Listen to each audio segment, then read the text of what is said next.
Physical therapy is an inherently hands-on profession. You're spending an entire hour, once, twice, 3 times a week, sometimes more, touching a patient, doing manual therapy, cueing exercises. And this profession also has the requirement that somebody may have to take clothes off. So it's inherently a profession that can make people uncomfortable. And that's why it's important that you're explaining what should be happening so that you avoid potentially the individual not understanding why you're doing what you're doing. We've had cases in our regulatory board where the provider actually did not do anything bad, even though a complaint was filed against them. It was a matter of the communication.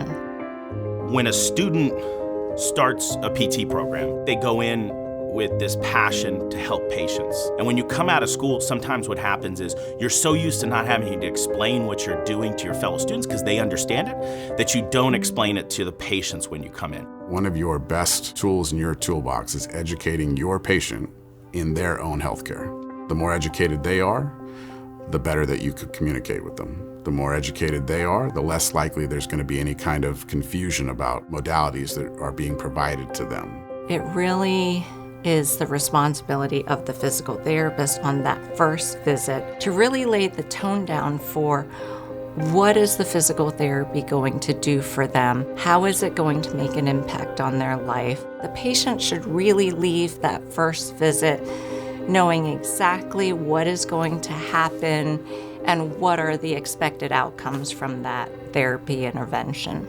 Informed consent is what I would want to drill into students as they enter into the profession. You are gaining the consent of the patient after you've given them the information about kind of what's going to happen next. Here's why I'm doing what I'm doing. Here's what to expect. Is that okay? The first thing is you understand you're here for physical therapy, right? Here's what the physical therapy is and what that means. Students in the last years of their program, when they're doing clinicals, yes, you're comfortable with your fellow students, but you need to drill. You need to exercise informed consent. And in those drills, have those other students complicate that scenario a little bit. Be a patient that might have amorous feelings, run scenarios so that you become familiar with them and you know what to do if that situation provides itself in real life.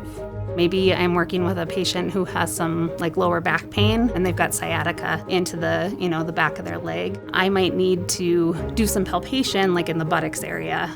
I don't understand as a layperson, as a member of the public, the connection between the nerves in my spine and the issues that are happening in my leg. They may think this person's touching me inappropriately, when in reality, you're doing a legitimate treatment. And it's just that lack of communication and that informed consent that you should have got from the patient that would have solved this problem and never brought a complaint to board or to investigation. As a patient, I always appreciate a provider who opens by saying, this is a safe environment. You're always welcome to stop me in my tracks so we can back up and get to where we're on the same page. What might seem very routine from one patient to another, day in, day out, throughout their whole career, is a single event in time for that patient.